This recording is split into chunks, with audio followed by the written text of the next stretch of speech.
Hi guys, we're going to have a look at division of polynomials, long division of polynomials.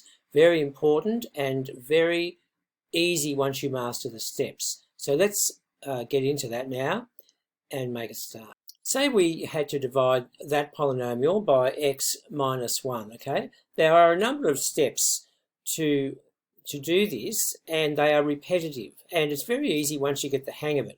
The first thing that I want to point out is that this polynomial does not phase down 1 degree at a time in the x department. So we've got x to the 4 going down to x to the 2. So when I actually set this thing out, I'm going to phase them down one at a time, just like that. I'll put an artificial term in there, a 0x cubed term, so that the setting out will be a lot easier, believe you me. You'll see what I mean in a moment.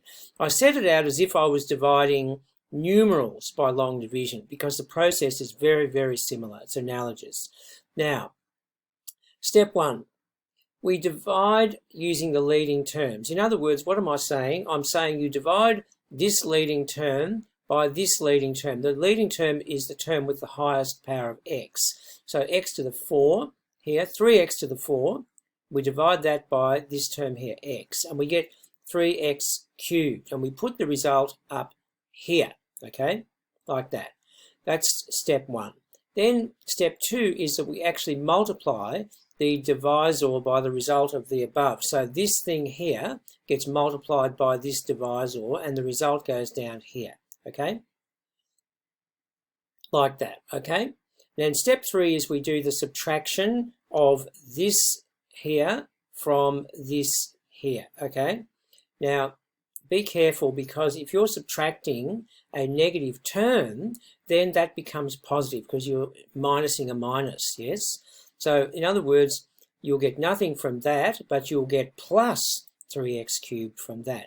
Now, step 4 is that we bring down all the rest of this stuff here, like that, okay? And then what we do is we look at the degree of the remainder, which is 3x cubed. The degree of this is 1, so it's x to the 1. And if the degree of this here is greater than or equal to the degree of this, you have to keep going. You have to repeat all those steps 1 to 4, like that. Step 5 says repeat steps 1 and 4 until the degree of the remainder of subtraction in step 3 is less than the degree of the divisor, which was x minus 1. Okay, that was the divisor. Okay, so we have to keep doing steps 1 to 4 again. Okay, all over again. So when you do get the degree of the remainder is less than the degree of the divisor, then that is the true remainder, and that is when you stop. You're finished. Okay, all right, now let's keep going. We're going back to step 1. So if we divide 3x cubed by x, what do we get? We get 3x squared, don't we? We put that up there, and then we actually do the multiplying of this 3x squared by all of this divisor, and we put the result down there. That's step 2. Step 3 is we do the subtraction, okay? That's minus 9x squared minus negative 3x squared is minus 6x squared. Be very careful with this subtraction. You're subtracting a minus, which turns it into a plus, okay? Be careful with that. Now we've got to bring all the rest of the stuff down, and we look at the degree of this is x squared. That's x, so we have to keep going again, okay? Step 1, what have we got? When we divide x into minus 6x squared, we get minus 6x, and now we do the multiplication, and we put the result down there. Now we do the subtraction in step 3, and that looks right to me. And now the degree of this, we've got an x term there and an x term there, so we have to keep going again because this has to be less in degree than that in order for us to be finished, okay? So we're ready to go again. Step 1, so if we divide 21x by x, we get 21, don't we? Okay, now we'll do the multiplication.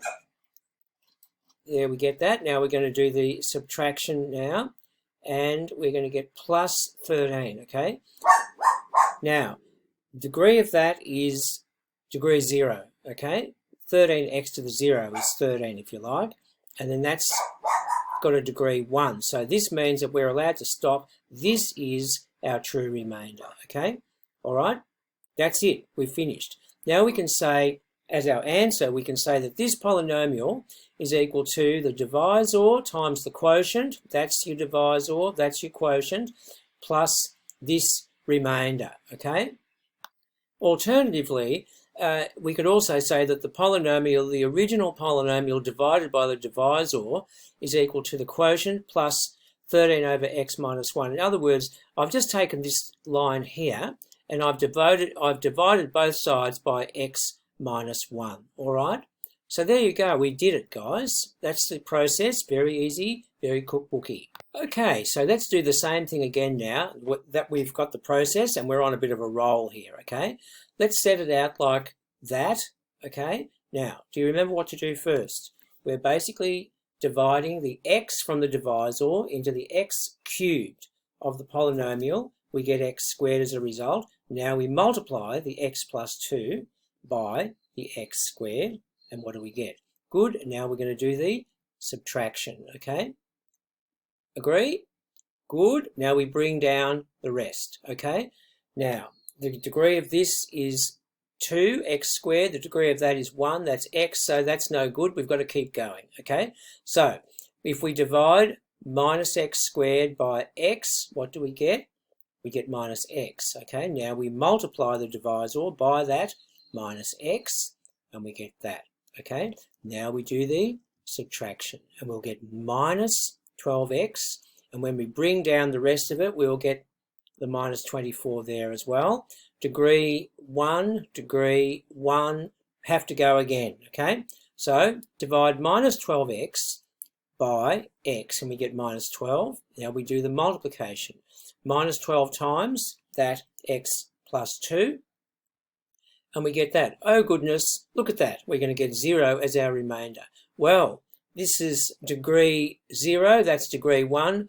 We are finished, guys. We're allowed to stop. So we can say as our answer that this polynomial over this divisor equals this quotient, okay?